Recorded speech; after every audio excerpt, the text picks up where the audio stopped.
welcome back to my channel mga kabatang. O yan ako ay nakabili ng tulingan. So,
ganito rin ba kayo magsaing ng inyong tulingan?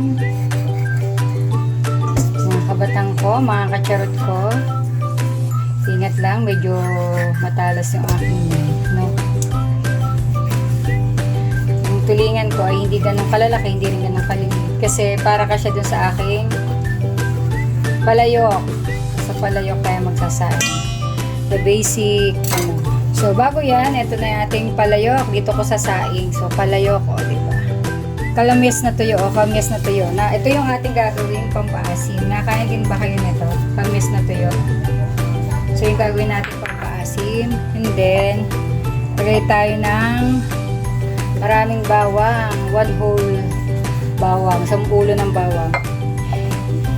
Yung iba naglalagay ng taba. Ako naglalagay din ng taba dito, taba ng baboy. But sa ngayon po, dito sa amin sa may Batangas is medyo may limited lang ano ng baboy kasi meron problema. Kung narinig niyo yung swine flu, so ngayon, hindi mo tayo gagamit ng taba ng baboy. Pero mas masarap po talaga pag merong ganon. Pero at least ngayon, di ba, makakaiwas tayo sa cholesterol, di ba? So yan. And then, prepare na natin yung ating tulingan. So, yan. Atin siyang pipisain. Gagantuhin natin, no? Diba? Pipiratin natin yung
pag naluto na ito. And then maya magluluto tayo ng munggo. So yun yung usually kapartner ng tulingan. Ayan, di ba? So paano mga kabata, mga katsara, dyan muna kayo. Bye-bye and see you later, alligator.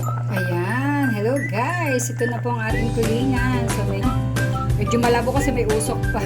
So magluluto na tayo ng ating munggo o balatong ginisang munggo. Diba guys? Sarap ng tulingan. Mga kabatang, mga katsarot.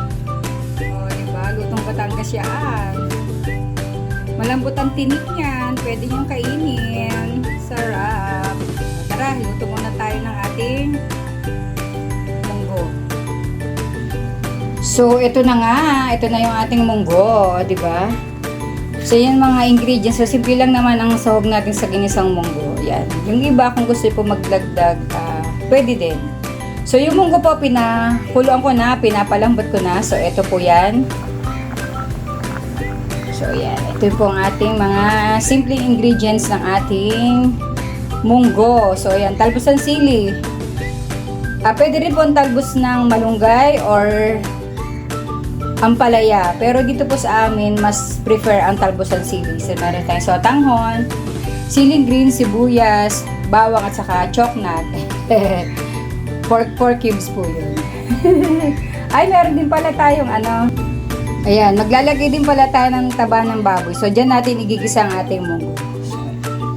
Ayan, so paano? Tara, tayo magluto na ng ating ginisang balatong or munggo. Tara sa tayo na mga kacharot, mga kabatang.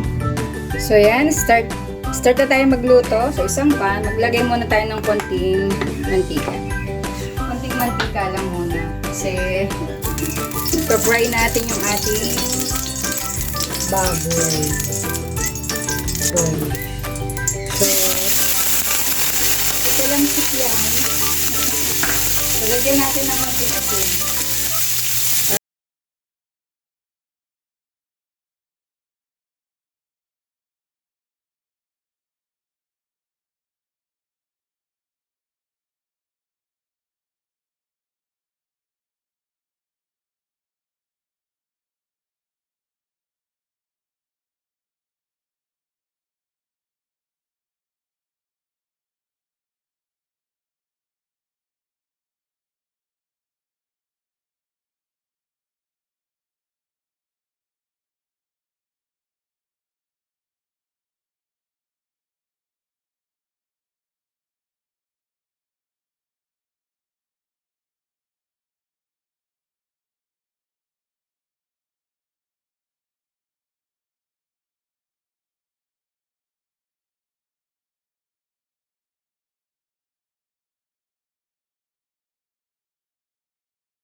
Tapos, lagyan po natin siya ng tubig o yung hugas bigas.